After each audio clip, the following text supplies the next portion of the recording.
not be any better. By the way, we just went live. Um, Okay. I actually got I got a message today. Uh, uh, I don't want to say what I got it from, but I got a message today from a um what do they call them? Talent something or other from Microsoft, Okay. who apparently saw my website and has been they reached out to me and they're like, we have yada yada yada going on, and we're thinking you might be a good fit. And I saw it this morning before I went down to the white before my workout, and I got to be honest, I got really excited over the whole thing. Right? It's like, fuck, this is Microsoft. Uh, so we'll see where it goes, but it was a great way to start the morning. I can tell you that. Yeah, that's great news. That's a good start. See, It is. how you start hitting these technologies, and all of a sudden You know, people are going to start calling. just throw it out there, show people what you can do. You don't have to be the best of what you have or what it is. Just show people what you can do, and you don't know what's going to happen, right? That's right. You never know. You might Yep. fill a void. You might get a foot in the door. You might get people who are interested in what you're thinking and how you do things, and funny things happen. But even if it doesn't go anywhere, the fact that somebody from Microsoft was interested in what I was doing, I got to be honest, Master Grant, that it kind of made my day. Well, I know it's cool. That's really cool. Yeah, it really is. Uh, I don't Yeah, have that any. was. I tell you, that's how it starts. That's exactly how it starts. So the more you do, right, learning and education and building your skill sets, and the more attractive you'll be. Not that you're very attractive right now. Not saying See, that you aren't, see, you're the but best. more attractive.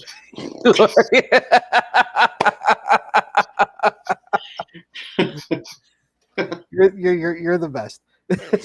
This is why I train under you right here. This is why. Uh, but it was very. I'm not. Obviously I'm not reading anything into it, but it was very nice to see. Right, it Mm-hmm. was. So who the hell knows? We'll see where it goes from there. But uh, it was nice. Uh, Good. you and I have not had a chance to talk, unfortunately. Uh, just because. Um, but I don't know if you saw in our group, in our Discord group, some of the things that were posted. But apparently, according to Yahoo and a bunch of other sources,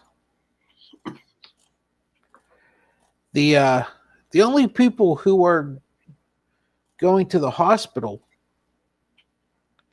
or I should say, like the COVID deaths, uh, are among those who are unvaccinated.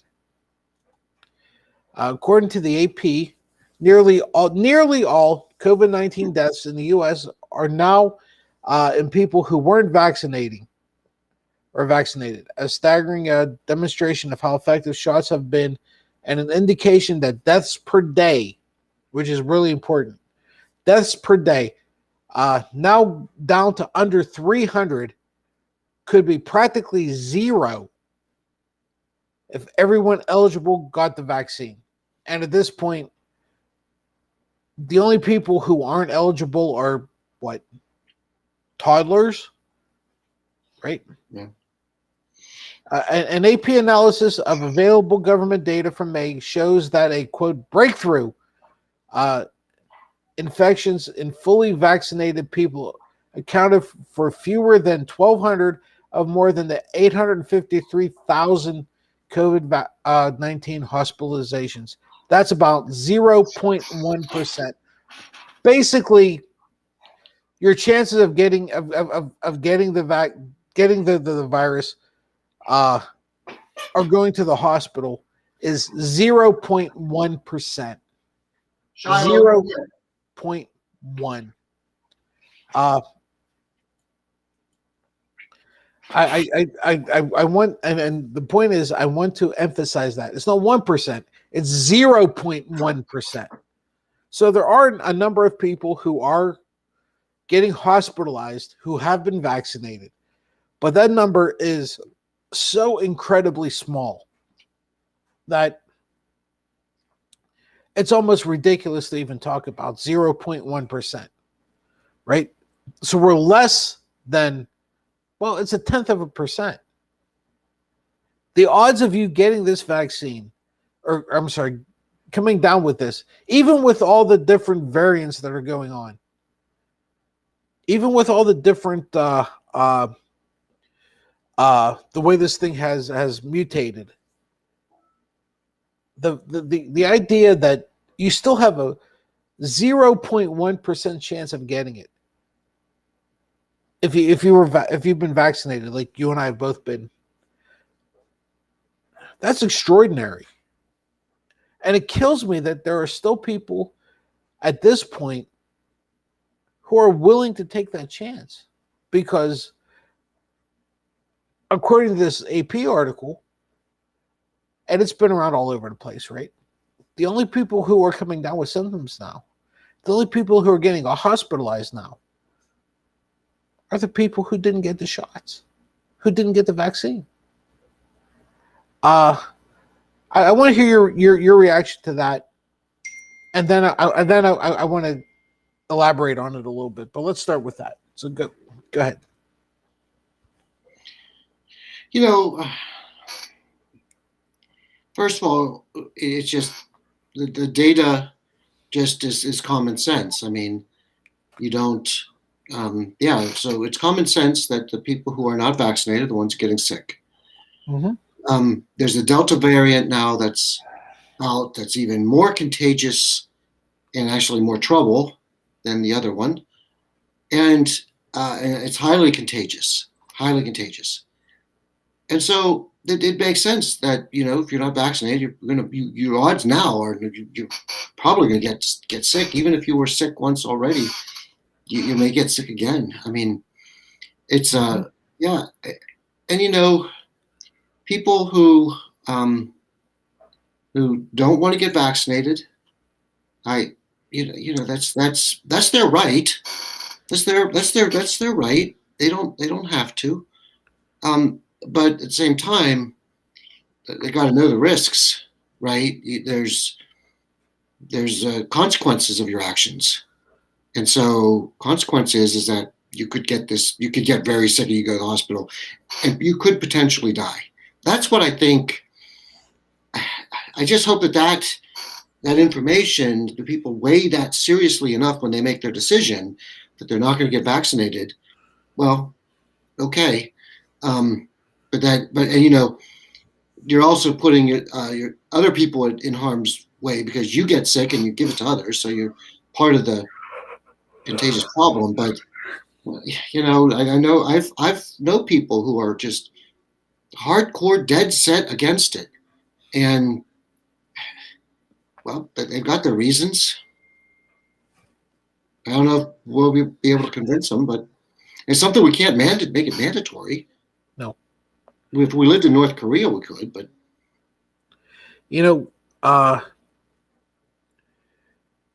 I have family members who have been hospitalized because they refuse to get vaccinated, even though they've been able to get their parents vaccinated. Now, this is back whenever, it wasn't as widely available. Okay. And still refused to get the vaccine. And I get to the point where, and I don't want to sound like a dick, but at this point here today, right, June 24th, 2021, You know what's going on and you know what's happening, and yet you still refuse to get a vaccine. Right at this point, it's available to everybody. You shouldn't have a hard time getting an appointment to get the vaccine. Yeah, and yes, it's 2 shots, and yeah, it's a bit of a pain in the ass, but it's there, and you can get it, and it's available, and you know what's going to happen if you don't get it, and yet you still refuse to. Master Grant, I got to be honest with you. It's very, very difficult for me to start feeling any kind of sympathy or empathy for people who just, at this point, out and out refuse to protect themselves and their families. Give me 1 second. I'll be right back. I'll be right here. And he left me. Do you believe that? I mean, we were in some pretty deep shit, and he left. Well, that's the way it is. Whenever you have your instructor as part of your show. Lou, unfortunately, I just got the message from him. Lou is not going to be able to make it. He's a bit tied up. Master Grant, it's you and me tonight. Lou's not going to be able to make it. I just got a message from him. Oh, okay. I was going to ask you why. What do your family members say why they're not going to get vaccinated? Well, I'll be honest. It is not that I have a big family. You know my story, right? I don't have a very big family here. The family members who are questioning things, who refuse to get it, are they're MAGAs. So what is it about MAGA that brings about this thinking? They just buy into the bullshit that this whole thing is a hoax, that it'll go away. You remember the whole thing? It'll go away by Easter. What was that? 2 fucking years ago? It'll go away by Easter. They're just buying all the bullshit, and they're buying it so much that they're dying over it. I have a family member right now who has liquid or around his heart, who a few weeks back was hospitalized for COVID. That's not a coincidence. If you follow, if you see what could happen to you. Yeah, this disease it's no joke. No. Right? And who cares if it was created in a laboratory in China, or if it was spread by bats, or if it was whatever. The fact is, it's out there, right? When you get it, I still have, if I start to laugh hard, if I start to laugh, actually don't even have to, if I start to laugh, I start to cough. Mm-hmm. That's from the COVID. And I don't think that's ever going to go away. I think my lungs were damaged to some degree. Very well could be. This is a serious disease that it's just like the consumption that was back in the 1800s. We call it tuberculosis, but it was called consumption because what it did, you would start to cough like that, just a little bit here and there. Mm-hmm. And it would just eat your lungs until you just couldn't breathe anymore. It was horrible death. Yeah, terrible. And they called it consumption because it would consume your body. And this is where these viruses attack, and that's a weak point for a human being. And so, it's just, I don't know. I just wish that people would take it seriously. If you've got some very strong religious grounds, it's a Christian Science. If you've got some strong religious grounds that you say, look, we don't do medicine. Okay. That's your faith. But really, because of, it's because President Trump didn't get, or the election was totally, are you're really believing that BS? You know, you're like falling into this trap of Hannity and Carson Tucker and Tucker, or whatever his name is. You know, you fall into that trap of this political rhetoric, which means nothing. Yeah. And you know that's kind of the crux of the argument, right? Uh, I want to guess, and I don't know, but I want to believe that there were people uh, during the Spanish flu ordeal, which led to the Roaring Twenties, that kind of downplayed the whole thing. It didn't actually believe a lot of what was being said. But at the same time, we're pragmatic enough to start taking some precautions. And the fact of the matter is, as long as the Spanish flu went, we kind of kicked it in the ass, right? Because people were a little more aware. And like I said, even if they didn't buy into the whole thing, they still kind of did enough, as half-assed as some of these folks were, to get to a point where we got past it. Now, with the advent of Fox Entertainment and Breitbart and OEM and some of these other places that just play on your emotions and not in your logic, we're starting to see a very distinct separation between the people who have been vaccinated and the people who have yet to who refuse at this point to get vaccinated. And I work with people who refuse to get vaccinated, right? I have family members. I have a family member, like I said, right now, who was in the ER a couple days ago with fluid around his heart. I guess my biggest question and my biggest concern is, how can somebody be so entrenched in this thought pattern or this ideal that they don't see what's happening right in front of them? They don't get that, look, if you don't get this vaccination, there's a good chance you're going to die. Okay, now it's not 100%, but Master Grant, if I have a 30% chance of dying, 30%, 3 out of 10, I ain't taking that chance. You know? You know what I'm saying?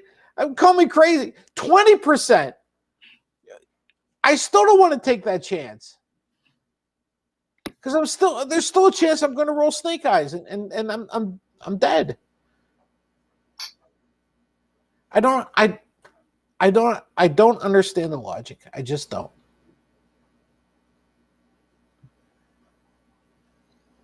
No, I don't either. And you know, it's just amazing how, like, even today, apparently there's a video going around that Trump has been re-inaugurated. He's back in the office. And people are believing it. I mean, you know, I feel, and I'm very unfortunately feeling this, that this propaganda has so brainwashed good people that there very well could be a division in this country, because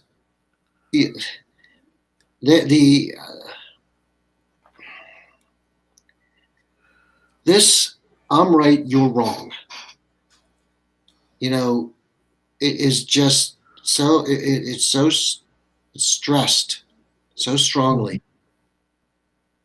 And when Rush Limbaugh and Sean Hannity go, this is the most important election since the Civil War. There will be a civil war if we don't win. When these guys are saying stuff like this, you know, again, they're out for ratings. People don't get it.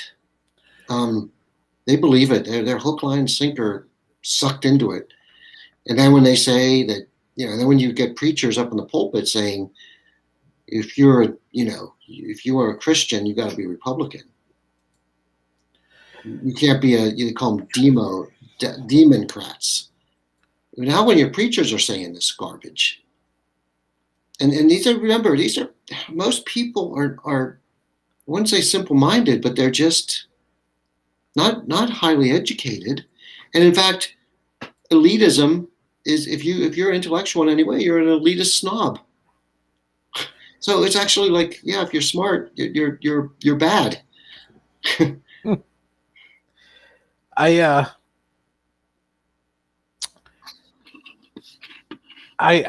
I don't understand the logic behind well, there isn't any logic, right? If you watch Fox News or Fox Entertainment, as I like to call it, for 2 minutes, you're gonna understand there's no logic involved in this. They're playing on your emotions, okay? And whenever I get to play on your emotions, I can start manipulating them in a way that's not beneficial to you, but it's very, very, very, very beneficial to me.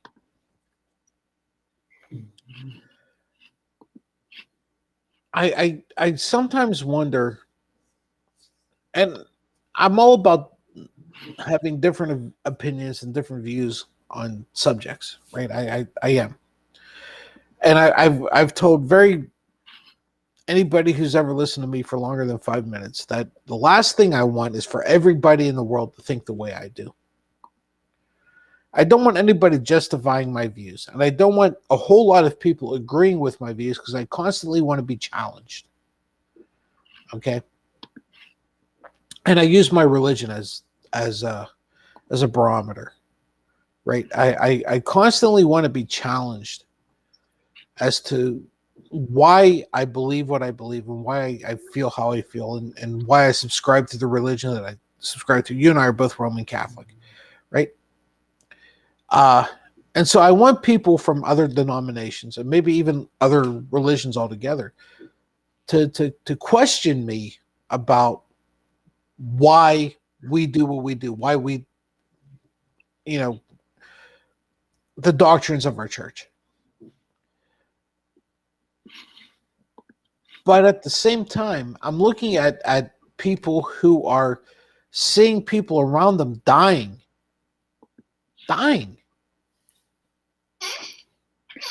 We only have one shot at this.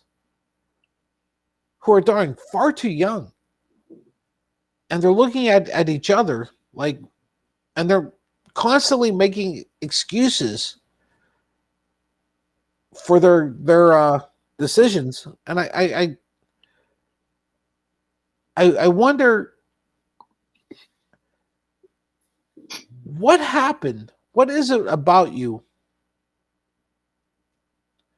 He left. He just left. All right. Oh no, he's back. Okay. Okay, he's back. I got up to what happened, and I lost you.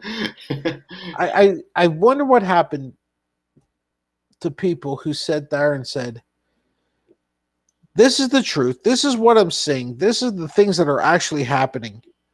And yet these are the things that somebody else is reinforcing that I believe in. And yet these things don't jive.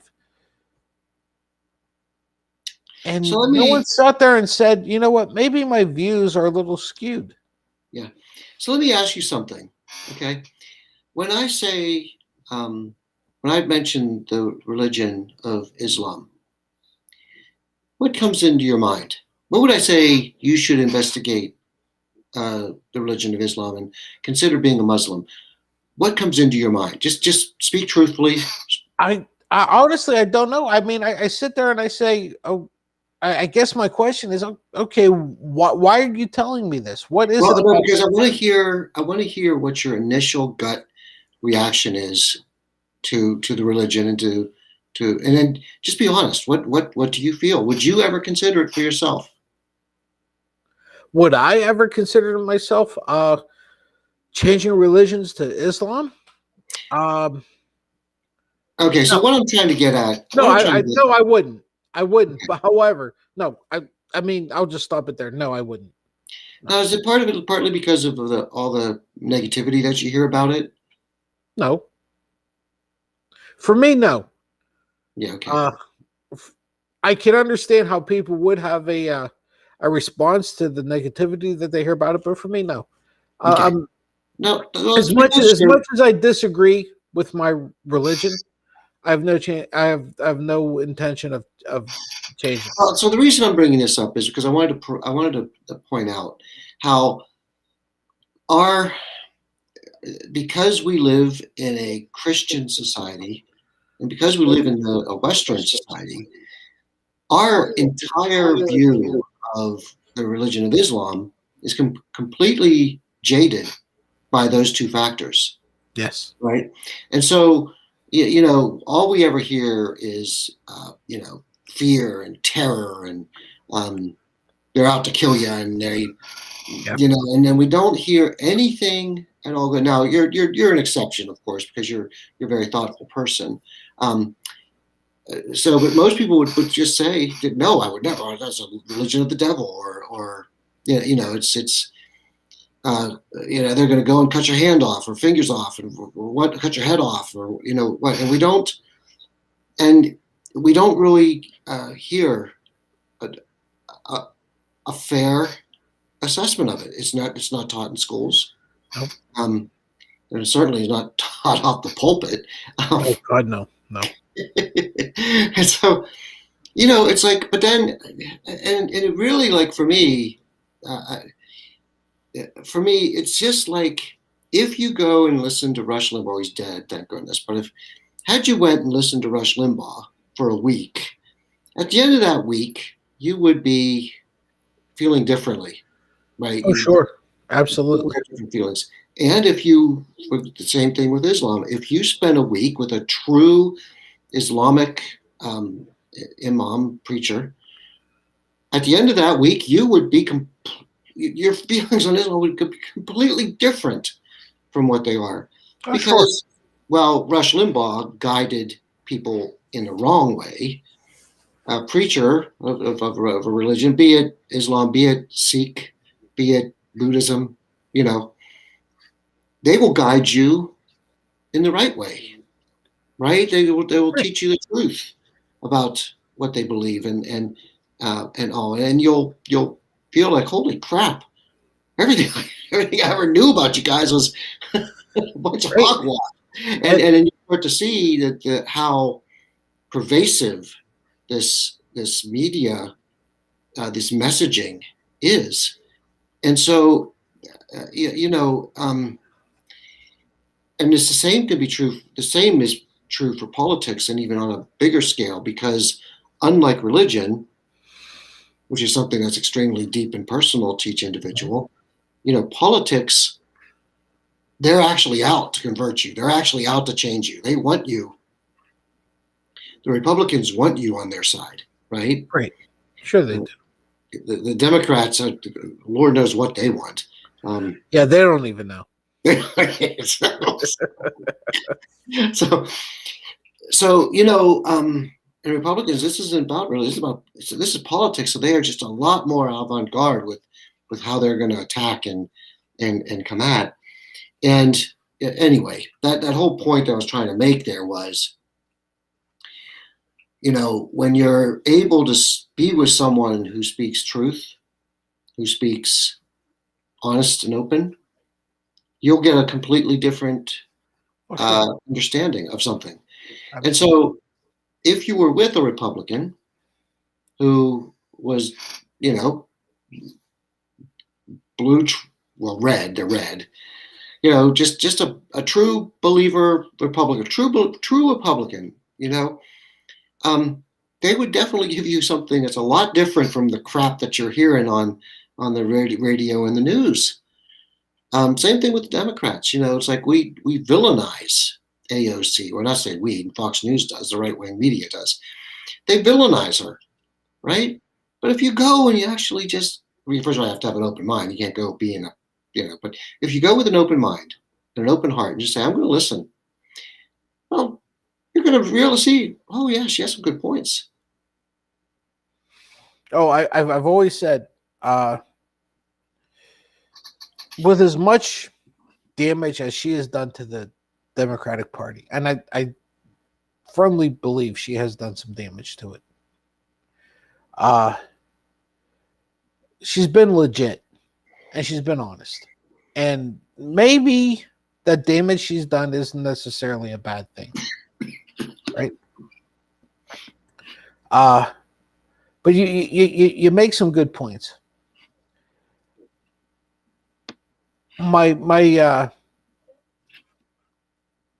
biggest problem, and I've always said, with the Democratic, well, with the parties, and you and I have sat here and we've said how many times that the fact that we have two parties is what's killing us, right? More than anything else, the fact that we have two parties is killing us. We should have 10 or 20 or 30 or 50. Pick a number. I don't give a shit what number it is. Pick one. Because that's the only way you get a more true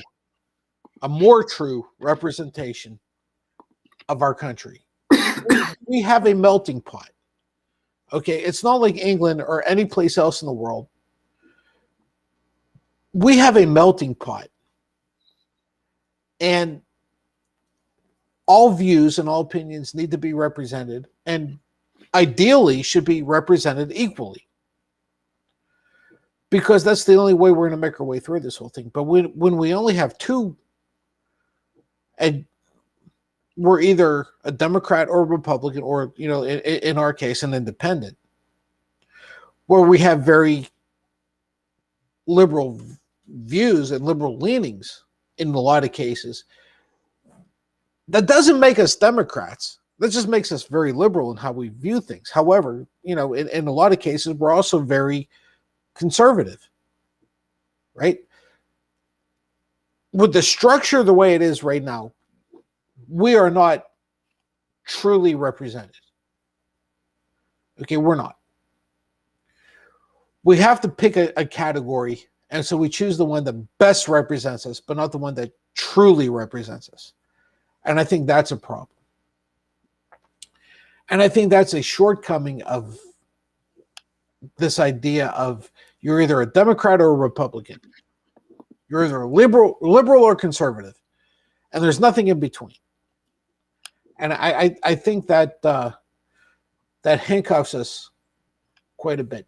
Well, I think you and I are extremely liberal in a lot of views. When it comes to very specific views, we're rather conservative, right?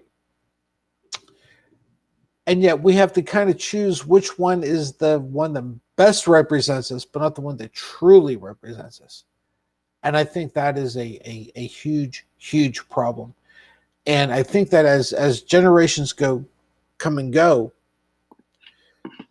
that chasm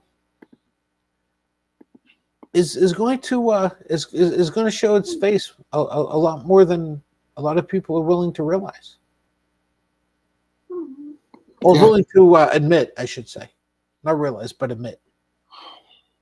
Yeah. So again, this all started with radio talk show hosts trying to gain audience. You do high school debate club 101. Me good, you bad. Right. Me safe, you danger. That's what the Limbaughs, and they all played that masterfully. That's why we have you're liberal or you're conservative. Conservative good, liberal bad. Right? And people just get sucked into that because it's easy. It's easy thinking. No challenge. No. And the best part is I get to dictate, right? I get to determine what is liberal, what is conservative. That's right. Or pick any label you want, but I get to make that determination, not you, but me. That's a hell of an advantage, right? That's Well, again, these are talk show hosts. They want every advantage they can get, right? Because it's that for them, it's about winning. It's getting people on the air, making them look stupid, making you look like you're the good guy, the tough guy, the American guy. I mean, geez, Rush, he got a Medal of Freedom for crying out loud. which, let's face it, he didn't deserve. No, He didn't. My opinion is he's done far more harm to this country than good. Okay. yeah, And I don't say that because he's a conservative and I'm a liberal. I look at somebody like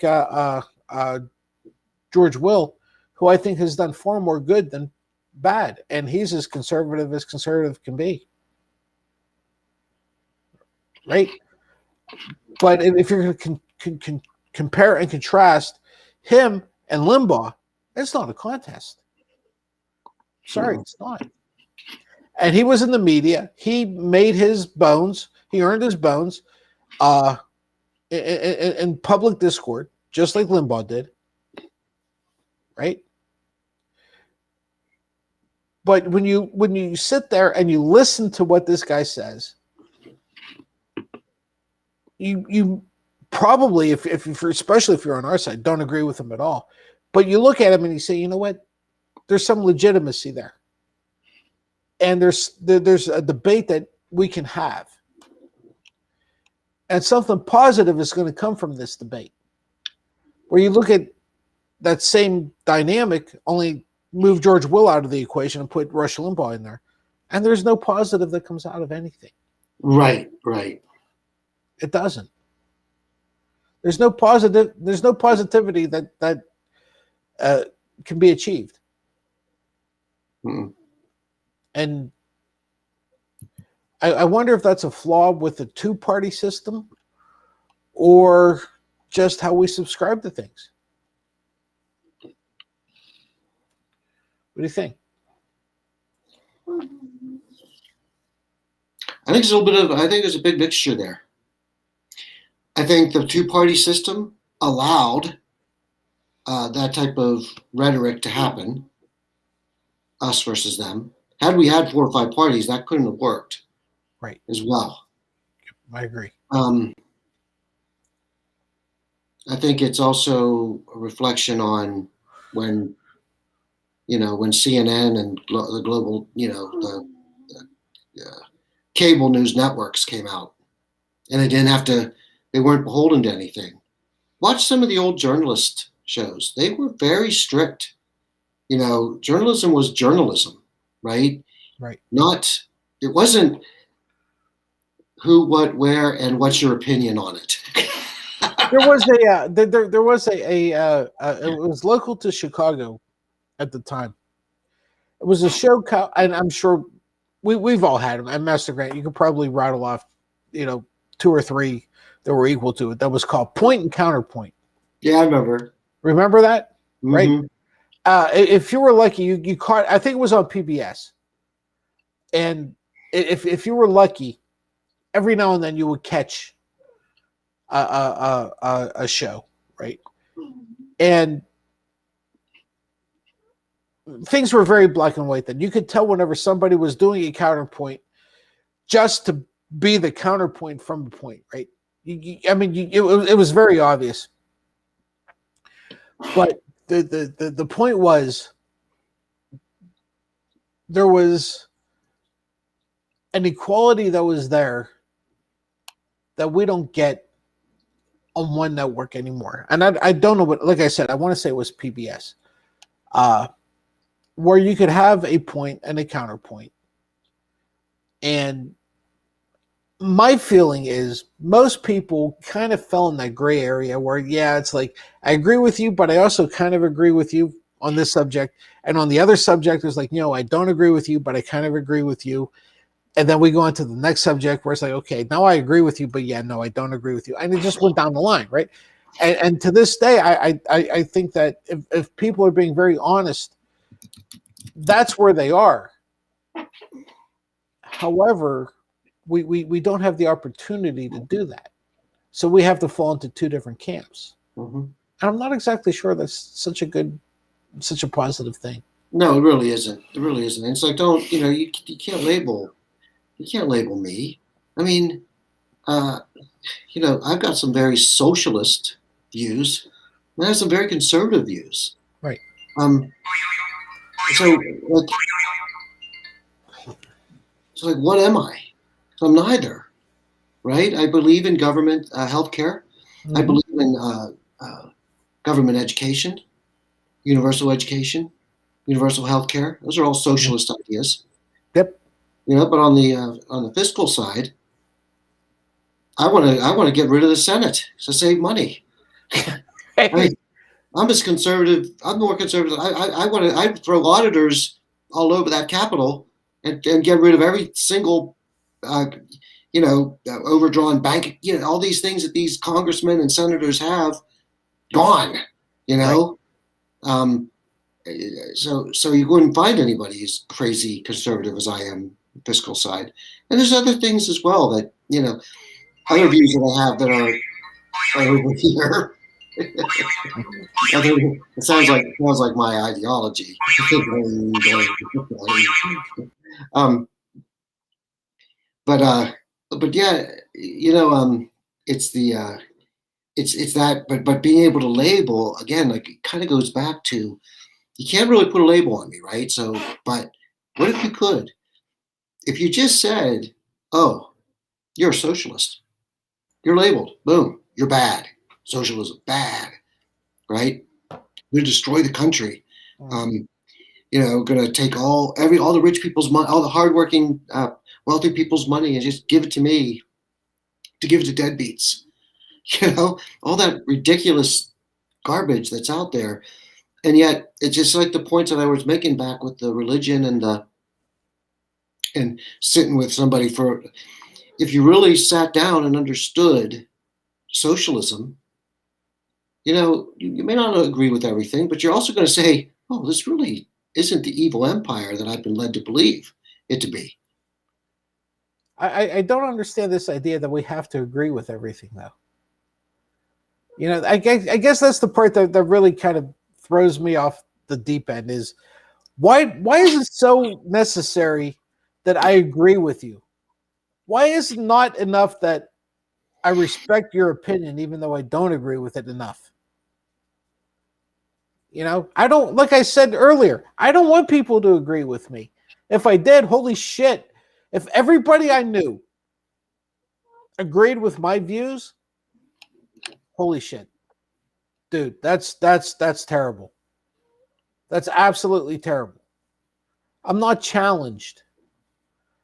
I'm just being reinforced in what I believe. And I can never grow that way. Right? I'm now stuck. I'm now stagnant because there's nothing that makes me challenge what I believe. Whenever my wife was Methodist at one point, okay, and she converted to Catholicism. And whenever she was going to the classes to convert over, Father John told the class, and there was probably 30 people in this class. He said, and I remember it clearly because I saw what a contrast. He said, don't ever take what your religion tells you as the be all and end all. Always challenge what you believe. Always challenge what you're taught. Always challenge what the church is telling you, because that's the only way you're ever going to truly understand your religion. And I sat there and I said, this guy's brilliant. This guy's absolutely brilliant. Don't ever be the person who says yes because somebody told you to say yes. Challenge why they're telling you to say yes. And make sure that their argument is stronger than your challenge. And if it's not, well, you got some exploring to do. But if it is, then you're on the right path. I thought it was absolutely brilliant. And this was a priest telling her that. I was just going to say, are you sure you're in a Catholic church? Right? Oh, this guy, Master Grant, I could tell you stories about this guy. That would. I don't want to do it here. I really don't. But I've been there because I was a Eucharistic minister, so I was always in a lot of backroom, quote unquote, backroom discussions, and the things that I actually heard him getting into shouting, screaming matches with the Pittsburgh diocese over things. I mean, yelling at each other. This guy was one in a million. But he told everybody, these are people that were converting. Don't ever say yes because somebody told you to say yes. Always question why they're telling you to say yes. Because that's the only way you're truly going to understand your religion. I thought it was brilliant. I thought it was the most brilliant thing I've ever heard in my life. And here's the thing, like, when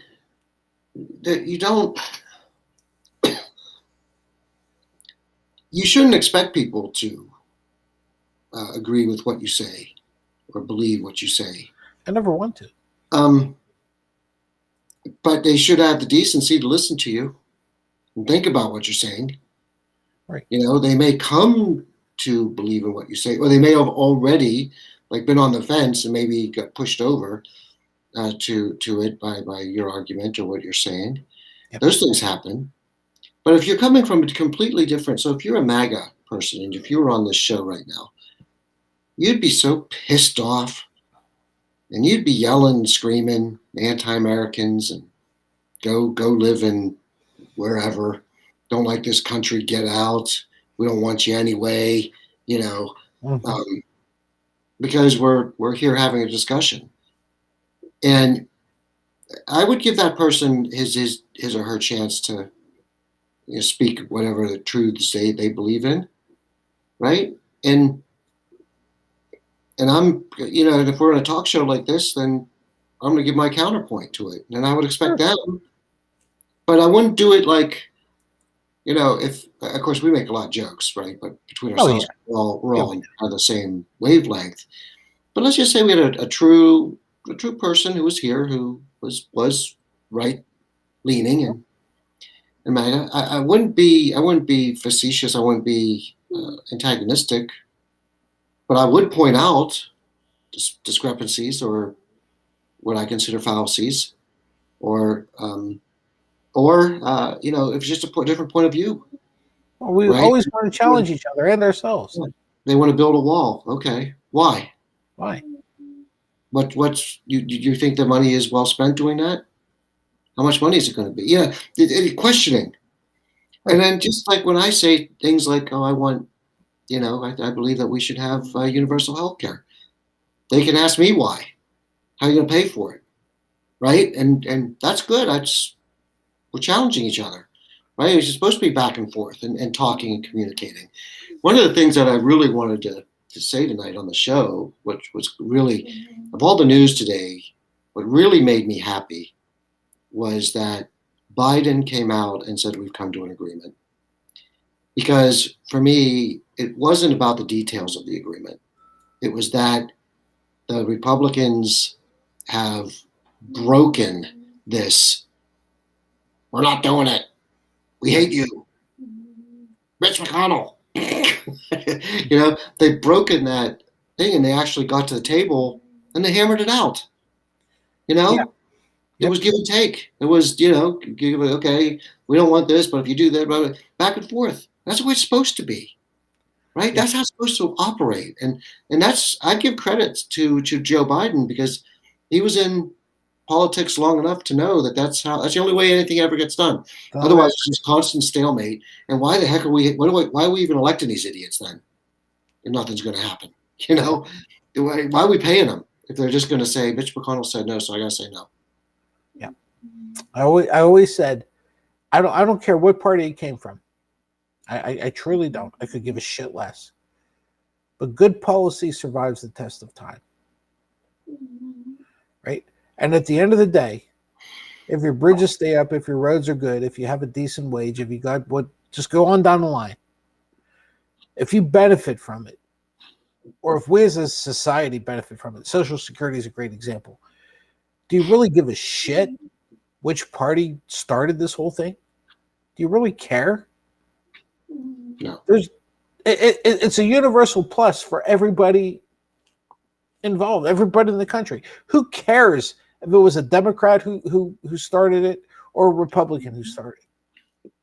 Who cares? Because I promise you, right now, very, very, very few people can tell you who originated it. You know why? Because nobody cares. Right. It's a good, solid program that's benefited literally everybody in the country. So who cares where it started from? Yeah, I know. Donald Trump did some good stuff. He did a few good things. Yeah. Yeah. Yeah. And so it's like you gotta. Here's what I want to say. If you really want to take a look at a class act, go back and watch the Reagan-Carter debate, and you'll see some class gentlemen there. Different viewpoint, but they let each other talk, and it was compared to the stuff we get now.